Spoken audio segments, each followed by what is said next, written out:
Hello everyone, welcome to my YouTube channel. कैसे हैं आप लोग? होपफुली सभी बढ़िया होंगे। आज हम डिस्कस करने वाले हैं भारत डायनामिक लिमिटेड की तरफ से जो वैकेंसी रिलीज हुई है उसके बारे में। तो आपको रिपब्लिक डे की पहले तो हार्दिक हार्दिक बहुत शुभकामनाएं।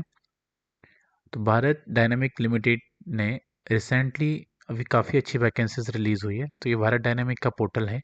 आपको यहाँ पे HR सेक्शन में जाना है, देन आप रिक्रूटमेंट में क्लिक करेंगे। रिक्रूटमेंट में क्लिक करने के बाद यहाँ पे रिक्रूटमेंट में एडवर्टाइजमेंट आपको दिख जाएंगे। ये एडवर्टाइजमेंट में जो है अलग अलग वैकेंसीज यहाँ पे रिलीज हुई है। तो डिटेल नोटिफिकेशन क्या है वो हम स्टडी कर लेते हैं।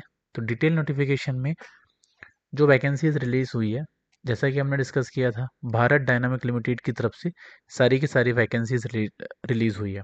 बेसिकली ये भारत डायनामिक क्या है, एक मिनी रत्न कैटेगरी फर्स्ट की पब्लिक सेक्टर इंटरप्राइजेस है जो कि 1970 में इनकॉर्पोरेट हुई थी। इनका काम क्या है BDL का? बेसिकली ये मैन्युफैक्चरर है एंटी टैंक गाइडेड मिसाइल्स का। और today BDL has evolved as a cognitive manufacturing of 80 GMs of later generation and strategic weapon launchers, under weapons, decoy and test equipment. मतलब बेसिकली डिफेंस की ये क्या है, बहुत सारी इक्विपमेंट्स बनाती हैं जिसमें टैंक्स वगैरह हैं। इनके अलग अलग ऑफिस हैं, जैसे कि हैदराबाद में हैं, हैदराबाद में ही इनके 2 ऑफिस हैं। उसके बाद में सांगरेडी डिस्ट्रिक्ट में है, विशाखापट्टनम में है, इब्राहितम यूनिट रागा रेड्डी में है। तो काफ़ी सारे इनके ऑफिसेज भी हैं। फिर हम डिटेल वैकेंसी की बात कर लेते हैं। तो सबसे पहले हम बात करते हैं इसमें अप्लाई ऑनलाइन। आप इस एप्लीकेशन को ऑनलाइन अप्लाई करते आप कर सकते हैं। जो फॉर्म फिल होना ओपन स्टार्ट हो रहे हैं वो है 30 जनवरी से। आप 30 जनवरी से फॉर्म फिल करना क्या स्टार्ट कर सकते हो, ठीक है। और जो इसकी लास्ट डेट है वो है 21 फरवरी 2025 तक इसकी लास्ट डेट रहेगी। वैकेंसी के बारे में हम बात कर लेते हैं। तो इसमें काफ़ी अच्छी वैकेंसीज़ हैं, जिसमें कि जो पहली पोस्ट है वो है MT इलेक्ट्रॉनिक्स के लिए, ग्रेड सेकंड रहेगी। टोटल नंबर ऑफ वैकेंसी 15 है। इसमें अनरिजर्व कैटेगरी के लिए 5, EWS के लिए 2, OBC NCL के लिए 4, SC के लिए 2, ST के लिए 2 कैटेगरी की वैकेंसीज है। वहीं MT मैकेनिकल की बात करते हैं, सेकंड ग्रेड के लिए नंबर ऑफ वैकेंसी है 10, अनरिजर्व के लिए 3, EWS के लिए 1, OBC के लिए 3 और SC ST के लिए 2 और 1 वैकेंसी है। वहीं MT इलेक्ट्रिकल की हम बात कर लेते हैं। सेकंड ग्रेड की पोजीशन है, number of vacancy 4, unreserve category के लिए 1 वैकेंसी है, EWS के लिए 1, OBC के लिए 1, SC के लिए 1 रहेगी। MT कंप्यूटर साइंस की हम बात करते हैं। तो इसमें नंबर ऑफ वैकेंसी 2 है, एक अनरिजर्व कैटेगरी के लिए, एक OBC कैटेगरी के लिए। वहीं MT साइबर सिक्योरिटी में टोटल वैकेंसी है 2, एक अनरिजर्व कैटेगरी के लिए, एक OBC के लिए। वहीं MT केमिकल में 1 पोजीशन है, अनरिजर्व कैटेगरी के लिए 1 पोस्ट। वहीं MT सिविल में 2 पोस्ट हैं, अनरिजर्व कैटेगरी के लिए 1, ST के लिए 1। बिजनेस डेवलपमेंट के लिए 2 पोजीशन है, अनरिजर्व कैटेगरी की 1, OBC NCL की 1। पब्लिक रिलेशनशिप के लिए 1 पोस्ट है, अनरिजर्व कैटेगरी के लिए 1 वैकेंसी है। वहीं जो फाइनेंस की हम बात करते हैं तो टोटल वैकेंसी है 4, अनरिजर्व कैटेगरी के लिए 1, EWS के लिए 1, OBC के लिए 1, SC के लिए 1। वहीं ह्यूमन रिसोर्सेज के लिए टोटल वैकेंसी है 2, अनरिजर्व कैटेगरी के लिए 1, SC के लिए 1। वहीं हम इधर बात कर लेते हैं कि और भी जो वैकेंसीज हैं, जैसे AM में लीगल के लिए जो पोस्ट है 1, अनरिजर्व कैटेगरी के लिए 1 वैकेंसी है। वहीं SM सिविल के लिए 1 वैकेंसी है, अनरिजर्व कैटेगरी के लिए। वहीं DGM सिविल के लिए 1 वैकेंसी है, अनरिजर्व कैटेगरी के लिए 1 वैकेंसी है। वहीं इसमें जो पोस्ट की हमने कैटेगरीज वाइज में हमने देख लिया है कि क्या क्या कैटेगरीज है। बेसिकली MT मतलब क्या होता है, मैनेजमेंट ट्रेनी। क्या होता है MT मतलब मैनेजमेंट ट्रेनी। और AM किसके लिए है, असिस्टेंट मैनेजर के लिए। SM फॉर सीनियर मैनेजर के लिए।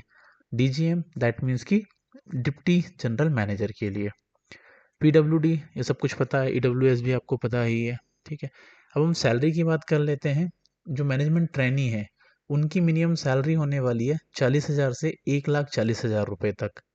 एंड इनका जो पैकेज होगा 15.91 lakh on observation of MTS in grade 2 as assistant manager. इनकी जो पोस्टिंग होगी एज अ असिस्टेंट मैनेजर होगी। ठीक है, वही असिस्टेंट मैनेजर की जिनकी पोस्टिंग होगी ग्रेड 2 में, उनकी सैलरी होने वाली है 40,000 से 1,40,000 रुपए तक। मतलब इनका जो CTC होगा वो होगा 15.91 लाख रुपीज़। वहीं सीनियर मैनेजर की हम बात कर लेते हैं, तो इसमें जो पोस्ट मतलब सैलरी है वो 70,000 से लेके 2 लाख रुपए तक, और CTC 25 लाख रुपए तक रहेगा इनका। DGM के लिए हम बात कर लेते हैं, तो मिनिमम सैलरी 80,000 और मैक्सिमम 2,20,000। टोटल CTC 28,37,000 रुपए का। काफ़ी अच्छी वैकेंसीज हैं। ठीक है, वही हमने पोस्ट के बारे में सभी का डिस्कस कर लिया था। एज की बात हम कर लेते हैं। जो MT में जिनका एज का क्राइटेरिया है, मिनिमम एज उनके लिए अनरिजर्व कैटेगरी के लिए है या फिर EWS के लिए है, उनके लिए 30 ईयर का एज का क्राइटेरिया है। वहीं OBC वालों के लिए 30 ईयर का, और केमिकल में 27, सिविल में 27 ईयर का। वहीं बिजनेस डेवलपमेंट में 30 ईयर, पब्लिक रिलेशनशिप में 27 ईयर, फाइनेंस में 30 ईयर तक का।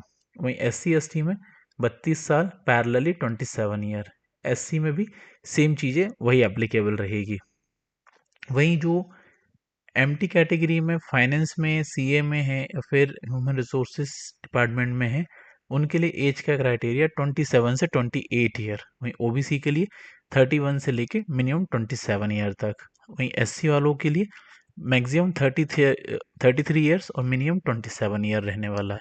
सेम ST के लिए वही एलिजिबल रहेगा। बाकी जो असिस्टेंट मैनेजर रहेंगे लीगल में, उनके लिए एज मिनिमम 28 ईयर, चाहे वो OBC की हो, चाहे SC हो, चाहे ST हो, सभी के लिए सेम क्राइटेरिया है। TGM सिविल के लिए 50 ईयर, अनरिजर्व कैटेगरी के लिए, OBC के लिए भी और SC ST के लिए भी सेम सेम होने वाला है सभी के लिए भी। वहीं इसमें हम बात कर लेते हैं जो PWD कैटेगरी से, upper age limit is relaxable by 10 year for the posted advertise which is over and above the relaxation of. तो इसमें upper age limit is relaxable by 5 year for the candidate who had originally been domicile in the state of Jammu and Kashmir during the period from 1/1/1980। Maximum age limit for internal candidate the permanent employ of BDL will be 55 year. तो ये तो रही age relaxation की बात। वहीं हम बात कर लेते हैं क्वालिफिकेशंस के लिए। तो मिनिमम आपको, जितने भी आप मैनेजमेंट ट्रेनिंग के लिए अप्लाई कर रहे हैं, ठीक है, तो आपको बैचलर डिग्री तो होना ही चाहिए। ठीक है, सभी के लिए मिनिमम बैचलर डिग्री आपके पास होना चाहिए, तभी जाके आप क्या है इसके लिए फॉर्म फिल कर पाएंगे। ठीक है, वहीं हम बात कर लेते हैं इसे, जो कौन कौन अप्लाई कर सकते हैं। इलेक्ट्रॉनिक्स वाले, मैकेनिकल्स वाले, electrical, computer science, chemical, finance के लिए। वहीं हम इसमें और भी डिटेल में देख लेते हैं कि एक्सपीरियंस की रिक्वायरमेंट तो नहीं है। ठीक है, बाकी जो AM रहेंगे, SM रहेंगे सिविल के, तो selection will be based on the interview. सबसे पहले तो है ना टेस्ट होगा, कहाँ, Bangalore, Bhopal, Bhubaneswar, Chennai, Delhi, Hyderabad, Kolkata, Mumbai and Thiruvananthapuram and the Vijayawada के लिए। फिर वहाँ पे आपको CVT जब आप निकाल लेंगे, तो CVT निकालने के बाद जस्ट आपका इंटरव्यू कंडक्ट होगा। ठीक है, इंटरव्यू में आप जैसा परफॉर्म करेंगे उसके हिसाब से आपकी पोस्टिंग होगी। वहीं पे एंड पर्क्स, बेसिक पे, DA एंड HRA, ये सभी आपको बेनिफिट मिलने वाले हैं। और जो पर्क रहेंगे 30% रहेंगे on the basics and performance related pay as per the company policy will be paid. ठीक है, सैलरी का हम यहाँ पर डिस्कस कर चुके हैं, CTC की हम बात कर चुके हैं सभी के लिए। सिलेक्शन जो प्रोसीजर रहेगा वो भी हम डिस्कस कर चुके हैं। और मैनेजमेंट ट्रेनी है उनके लिए रिटन टेस्ट होगा, देन फिर इंटरव्यू होगा। ठीक है, जनरल कंडीशंस इसके लिए अप्लाई हमें बेसिकली चाहिए भी नहीं, तो हम देख लेते हैं हाउ टू अप्लाई, इसको हम डिटेल में समझ लेते हैं। उसके पहले हम डॉक्यूमेंट्स देख लेते हैं कि mandatory documents for the filling online application, क्या क्या डॉक्यूमेंट्स रहेंगे, रिक्वायर्ड रहेंगे।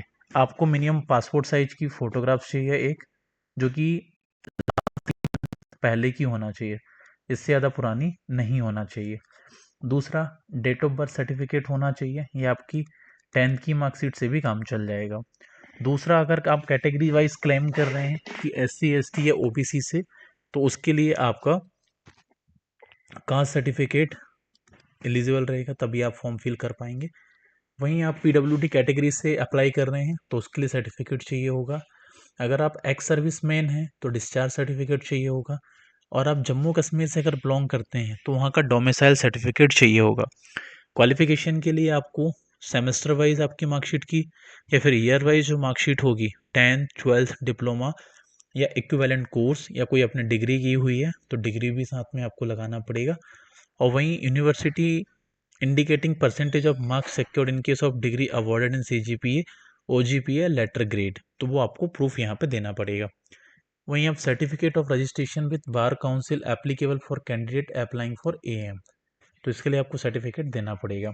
अगर आपने पास में किसी कंपनी में काम किया है तो वहाँ से भी आपको सर्टिफिकेट्स देना पड़ेगा, या आपकी लास्ट की सैलरी स्लिप लगेगी, एनुअल इंक्रीमेंट लेटर लगेगा, प्रमोशन या ट्रांसफ़र ऑर्डर लगेंगे and PF statement clearly mention in the employ detail के साथ में लगेंगे। अगर प्रेजेंट या करंट एम्प्लॉयमेंट है तो आइडेंटिटी कार्ड लगेगा, last pay slip and annual increment letter, promotion transfer order and PF statement, ये सब सारी चीज़ें आपको देनी होगी। वहीं अगर आप गवर्नमेंट सेक्टर में हैं तो आपको लेटर या NOC देनी पड़ेगी। और अगर और कुछ BDL की तरफ से रिक्वायरमेंट होता है तो वो सब सारी चीज़ें आपको एज अ प्रूफ में देनी पड़ेगी। वहीं ऑनलाइन जो रजिस्ट्रेशन है या आप फॉर्म फिल कर सकते हैं, 30 जनवरी से फॉर्म फिल होना स्टार्ट हो रहे हैं। वहीं रजिस्ट्रेशन एप्लीकेशन की क्लोजिंग डेट 21 फरवरी रहेगी, ठीक है। और हार्ड कॉपी सबमिशन की डेट 28 फरवरी 2025 एट 5:30 PM तक आप सबमिट कर सकते हैं। वहीं आपको इस फॉर्म को फिल कैसे करना है, तो बेसिकली जब आप यहाँ वेबसाइट पे जाएंगे तो click here for the vacancy for national career and service NC portal पे आप क्लिक करेंगे। इस तरीके से यहाँ पे ओपन हो जाएगा। ओपन होने के बाद आप क्या करेंगे, न्यू यूज़र्स पे क्लिक करके अपनी आईडी बना लेंगे और फिर यहाँ से आप ऑनलाइन फॉर्म फिल कर सकते हैं। तो आपको ये जो इन्फॉर्मेशन बताई गई कैसी लगी, हमें फीडबैक में ज़रूर बताइए। और इसी तरीके से हम आपके लिए और इन्फॉर्मेटिव वीडियो लेके आते रहेंगे। तो उसके लिए आप चैनल को सब्सक्राइब करना मत भूलिए और इस वीडियो को लाइक करिए एंड ज़्यादा से ज़्यादा लोगों को वीडियो शेयर करिए। Signing off this session, thank you so much.